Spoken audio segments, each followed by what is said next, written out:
I'm Tracy Baxter with today's Record Newswatch. He was found guilty of the brutal, fatal beating of a little 4-year-old boy that he was left in charge of babysitting.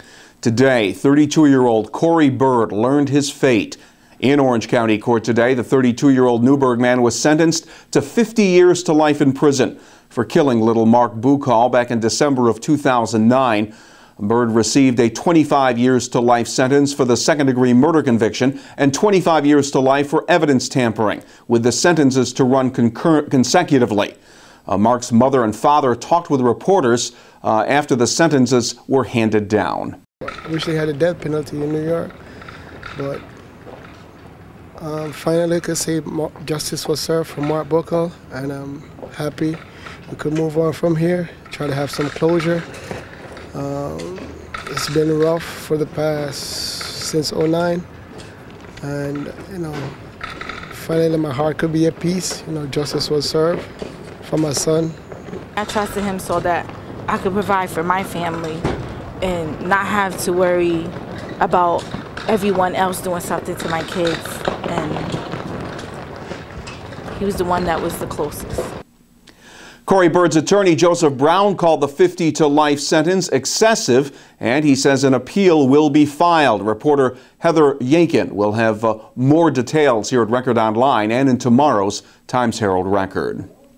More violence in the city of Newburgh. This incident happening late last night when city police officers shot and killed a city resident after they say he threatened them with a knife.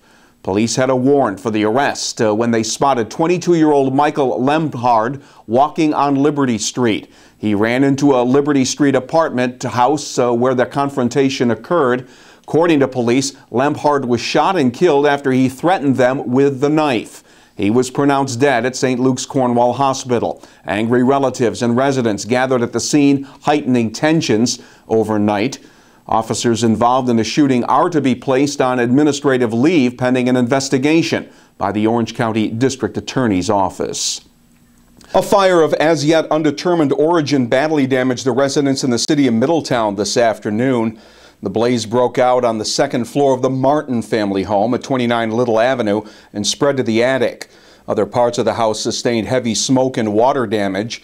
Assistant Chief Tom Amodio said the two-alarm blaze worked its way through the walls of the house, making it difficult to extinguish. Nobody got hurt.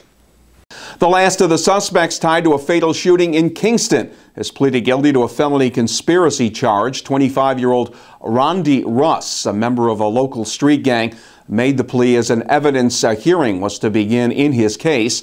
Russ was among those involved in the planning of the execution-style killing of Charles King in Midtown Kingston back in February of 2010. King had been killed because he had given grand jury testimony in a 2009 murder case and was to give testimony at a trial.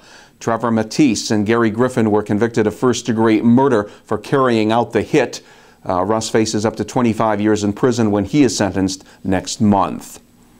The verbal sparring continues between Ulster County Executive Michael Hein and the New York City Department of Environmental Protection over muddy water releases from the city's Ashokan Reservoir into the lower Esopus Creek. During a press briefing, Hein outlined a recommendation that the dirty overflow water be diverted into a Hudson River drainage chamber and then down the Catskill Aqueduct away from the lower Esopus. A DEP spokesman says Hein's proposal would only relocate problems, not solve them, and that the chamber would need a major capital upgrade before it could be put back into use. Local officials say since last summer, the release of more than 40 billion gallons of dirty water into the creek has killed aquatic life and compromised farmers' irrigation systems. Beefed up security is taking shape at Middletown City Court, the scene of a fatal shooting last month. Mayor Joseph DeStefano says city leaders have signed off on a plan to install an alarm system, provide swipe card entries cards for employees, and electrical door locks as a way to improve the safety and security at the facility. Further court security measures are also being considered in the wake of the shooting of a rifle-toting man who made his way into the court building back on February 8th. The mayor says what you won't be seeing will be the installation of metal detectors for the court. And environmental officials continue to monitor a section of the Hudson River for any possible contamination at the scene of where a decommissioned Staten Island ferry boat sprung a leak last weekend and partially sank along the Newburgh waterfront.